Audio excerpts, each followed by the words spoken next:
warahmatullahi wabarakatuh. Jumpa lagi dengan saya Reski Darosa dalam acara podcast DP3AP2 Provinsi Jambi. Pagi hari ini kita kedatangan 3 narasumber.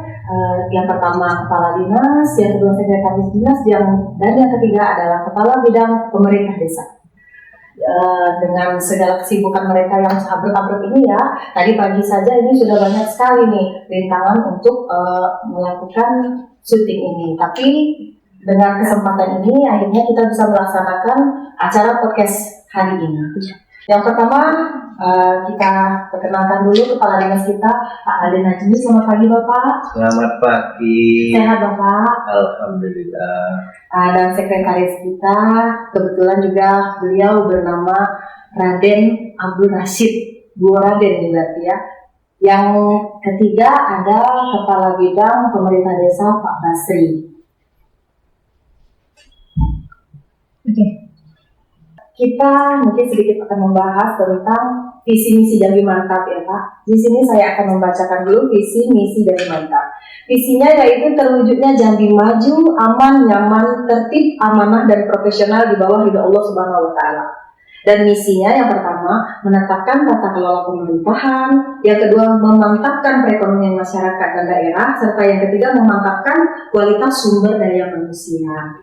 Nah, dari 3 misi yang saya bacakan tadi, ini kayaknya OPD kita masuk semua nih Pak. Jadi Bapak kan sudah 2 bulan ini bergabung di dinas ini ya Pak ya. Apa saja nih upaya Bapak agar terwujudnya visi misi dari Jambi Mantap ini Pak? Terima kasih.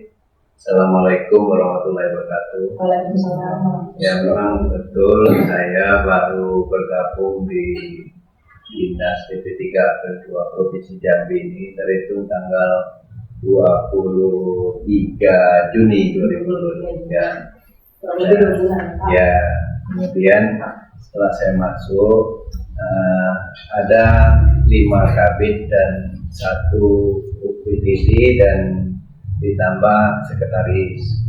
Nah, dari 5 kepala bidang dan UPTD inilah yang nantinya akan berkolaborasi mendukung visi misi Jambi Mantap 2024.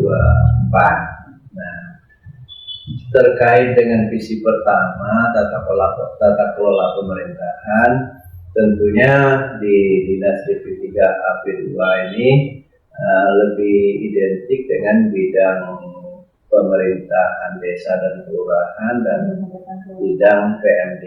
Tapi tidak terlepas dari 3 bidang lain dan UPTD. Karena tata kelola pemerintahan itu tidak bersifat sempit tapi luas.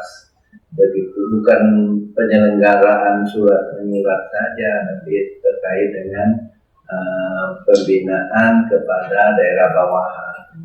Apalagi di sini ada layanan UPTD ya Pak ya. Nah, kemudian terkait visi kedua itu memantapkan perekonomian ya di Dinas DP3A jelas mendukung dan langsung berkiprah terutama dengan adanya program BKBK, bantuan keuangan bersifat khusus yang disalurkan ke desa dan kelurahan melalui kabupaten kota. Nah, kemudian menyangkut visi ketiga itu meningkatkan kualitas SDM. Ya, yang saya lebih tonjolkan adalah peningkatan SDM menyangkut tentang pemberdayaan perempuan, perlindungan anak dan pengendalian penduduk. Kenapa? Karena memang menyangkut pemberdayaan perempuan dan perlindungan anak sedang tren-trennya nih. Apalagi kita baru sudah mengikuti Hari Anak, kemudian Hari Keluarga, ya Hari Keluarga. Nah, tentu ini yang menjadi visi utama kami dalam mendukung visi Gubernur Jambi Mantap 2024. Ya, terutama yang menjadi titik fokus saya terhadap 3 bidang ini, termasuk UPTD, adalah bagaimana menekan angka kekerasan terhadap perempuan dan anak. Kan? Nah, kalau terkait dengan upaya untuk menekan angka kekerasan terhadap perempuan dan anak, tentu tidak bisa bekerja sendiri, harus ada kolaborasi. Nah, bidang pemberdayaan perempuan, kemudian bidang pengendalian perlindungan anak dan pengendalian penduduk, dan lebih-lebih lagi adalah kepala UPTD-nya yang langsung melaksanakan layanan kemasyarakatan, mediasi dan seterusnya. Mungkin saya ada mau tanya nih Pak, sedikit agak personal mungkin. Bapak kan sebelumnya nih yang saya dapatkan datanya, Bapak sebelumnya pernah jadi kepala biro PEM ya Pak ya. Nah, kalau dilihat dari tupoksi kepala biro PEM dengan dinas ini kan sepertinya berkaitan Pak di bidang pemerintah desa. Walaupun di pemberdayaan perempuan ini kan ada 3 bidang dan 1 PDD. Ini pasti kan sesuatu yang baru ya Pak ya buat Bapak. Ditambah lagi, jadi kesan awal Bapak terhadap BP3AP2 ini, dan khususnya di 3 bidang dan 1 PDD ini. Karena ini kan dinas pemberdayaan perempuan ini kan dari nomenklatur itu mengurus perempuan Pak. Sehingga muncul rumor laki-laki kok mengurus perempuan gitu kan Pak ya. Nah, jadi itu bagaimana Bapak menyikapi ini Pak? Wah, ini sebetulnya surprise bagi saya, tapi ini menyangkut amanah dari Allah Subhanahu wa Ta'ala, terus amanah dari pimpinan. Ya, kalau awalnya saya di biro pemerintahan, kemudian masuk ke DP3AP2, ya sebagian besar masih menyangkut. Tapi terkait dengan 3 bidang dan 1 BPD, memang hal yang baru bagi saya. Dan ini merupakan tantangan bagi saya, bagaimana saya bisa berkolaborasi dengan Bapak Ibu Kepala Bidang dan Ibu Kepala UPTD untuk mengurus kaum ibu ini, supaya gender itu bisa lebih baik lagi pelaksanaan. Jadi gini Pak, masalah yang saya tanyakan tadi kan tentang Bapak kan pernah menjadi biro PEM ya Pak ya. Itu kan berkaitan dengan bidang Pemdes dan PMD. Mungkin di sini kan kebetulan ada kepala bidang dari Pemdes, bisa mungkin sedikit menyikapi, apalagi kan yang ini unik sekali ya, dan di sepanjang sejarah BP3AP2 ini mungkin Bapak kepala dinas pertama yang laki-laki nih Pak. Sebelumnya kan perempuan semua nih, baru Bapak yang laki-laki gitu. Jadi mungkin saya ingin menanyakan tentang program di BP3AP2 ini khususnya di bidang Pemdes, begitu Pak. Ya. Kalau bidang Pemdes itu ya sebetulnya sudah baku dalam rangka pembinaan kabupaten, kota, dan desa, khususnya desa. Nah, terkait ini juga kita menjembatani kepentingan atau kebutuhan dari pemerintahan pusat. Jadi kita itu ada di posisi tengah. Jadi bagaimana mengkomunikasikan antara tugas yang dibebankan oleh pemerintah pusat dan kebutuhan yang dirasakan oleh kabupaten kota, terutama pembinaan terhadap desa dan kelurahan. Karena sebetulnya untuk desa dan kelurahan, khususnya desa, dananya cukup besar. Nah, ini yang harus kita bimbing, kita bina, kita gembleng, supaya dengan terutama dalam penggunaan dana desa jangan ada penyimpangan. Nah, ini yang menjadi tugas kita. Nah, terkait dengan kolaborasi antara bidang PMD dan Pemdes, kalau Pemdes ini lebih pada perangkat ya, pada SDM-nya. Sementara kepada PMD adalah mengenai pengelolaan keuangan. Nah, ini tidak bisa lepas dari kerjasama. Nah, terkait itu juga di Pemdes ada PKK, ada PKUW, ada DEWI. Tadi kan ada kaitannya terhadap bidang PP, pemberdayaan perempuan, perlindungan anak, dan pengendalian guru. Jadi memang tidak harus ada kerjasama dan kesinambungan. Ya. Mungkin karena di sini juga sudah hadir kepala bidangnya dari Pemdes, mungkin saya sedikit ingin menanyakan program di Pemdes itu apa saja, Pak? Baik, Ibu Kiki, terkait dengan program, sebenarnya di bidang pemerintahan desa itu ada program tahunan yang wajib kita laksanakan. Karena program itu mulai dari kementerian sampai kepada level desa. Ada istilah FDSK ya, berjenjang. Ada evaluasi perkembangan desa dan kelurahan, ada lomba desa dan kelurahan, ada pemukarya nasional, dan yang terakhir adalah penetapan LAPSAI, artinya desa percontohan. Dan alhamdulillah pada tahun 2002 di Provinsi Jambi sebagai pemenang tingkat nasional lomba desa dan kelurahan, yaitu Desa Purwodadi, Kecamatan Lebedi, Kabupaten Tanjung Jabung Barat. Dan untuk kelurahan kita mendapatkan nomor 2 tingkat nasional juga, Kelurahan Talangjau, Kecamatan Jambi, Kota Jambi. Dan banyak lain lagi, karena memang bidang pemerintahan desa itu lebih kepada pembinaan dan pengawasan. Kalau berbicara masalah pembinaan dan pengawasan, mulai dari peningkatan kapasitas penyelenggaraan pemerintahan desa sampai kepada bagaimana mengangkat potensi yang ada di desa itu. Seperti yang disampaikan Pak Garis tadi, bahwa bidang Pemdes kaitan dengan kelembagaan atau aparaturnya.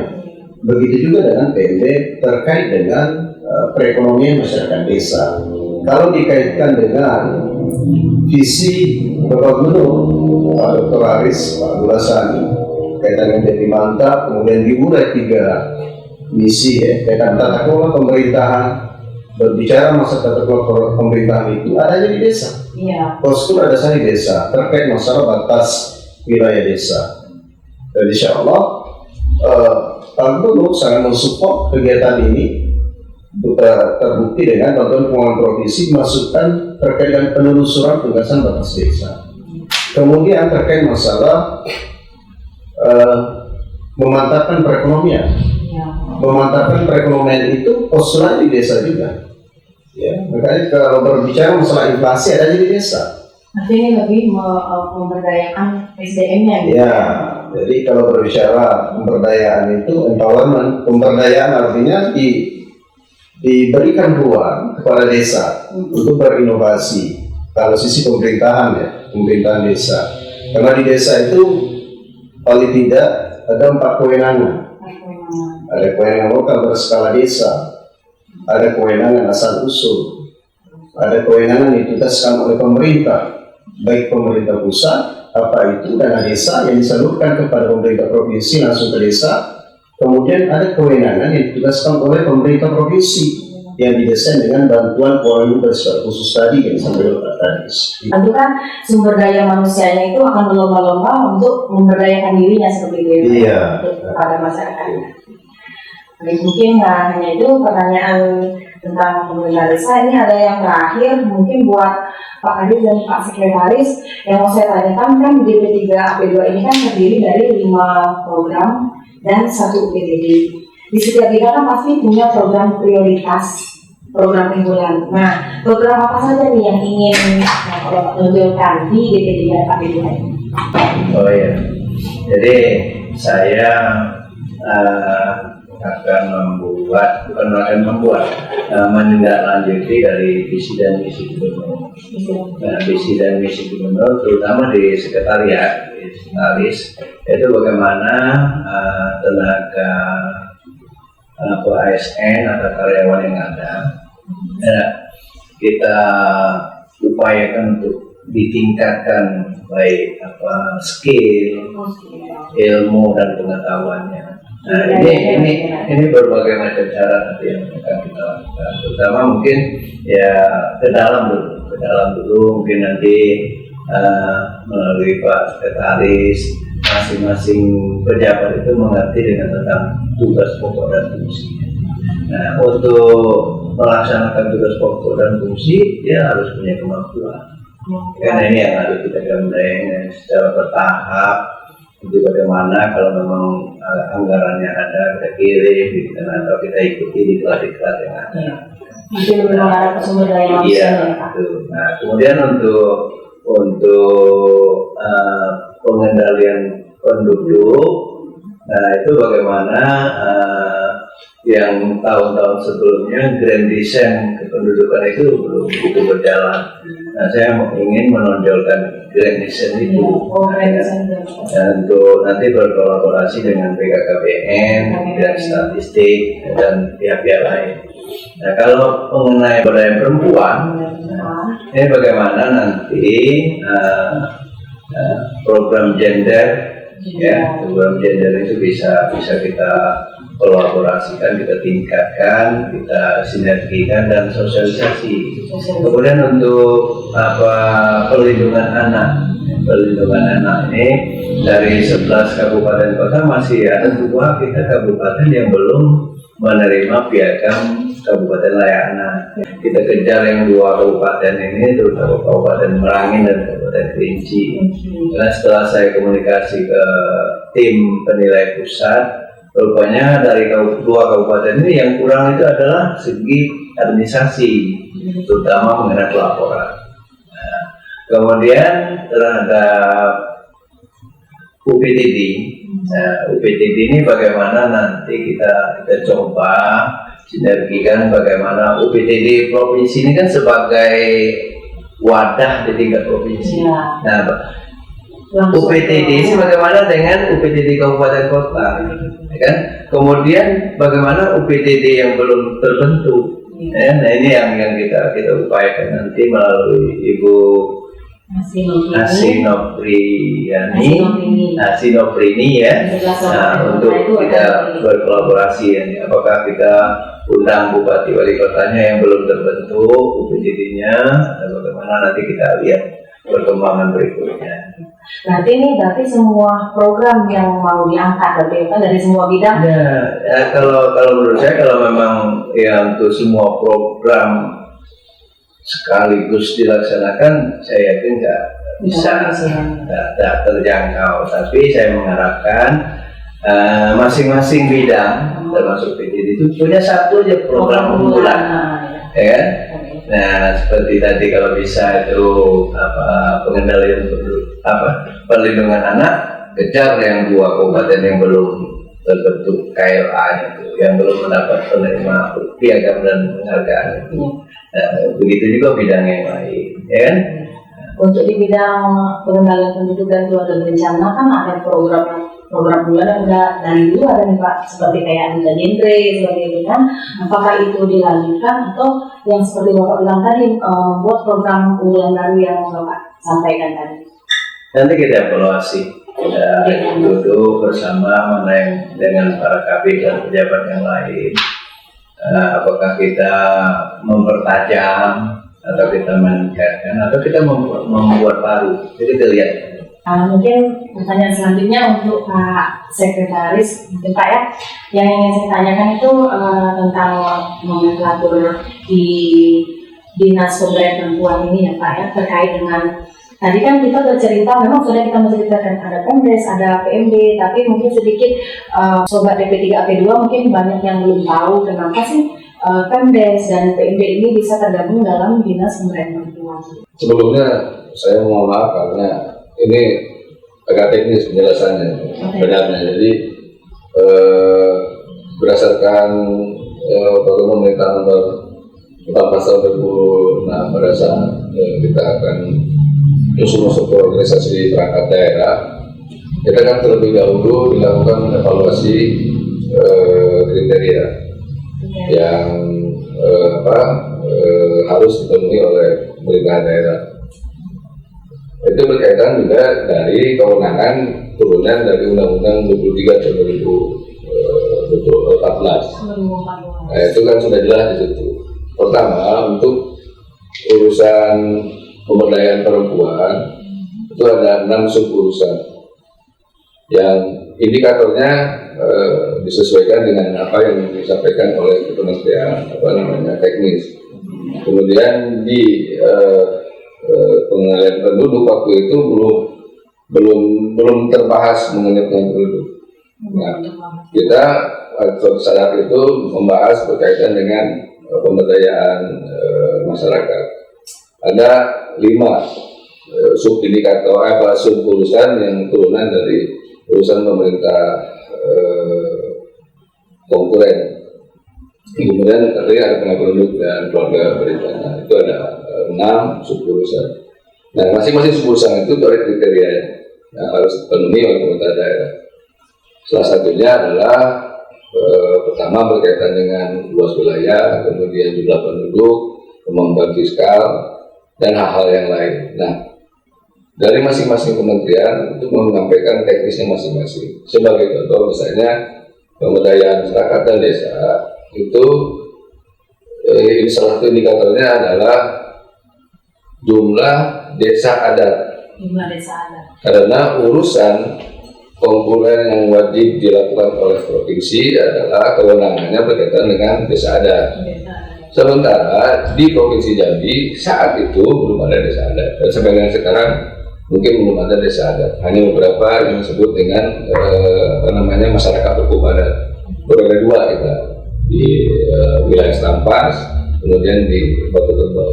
Di Batu Kerbau itu daerah mana? Daerah Bungo. Daerah Bungo. Beberapa daerah itu.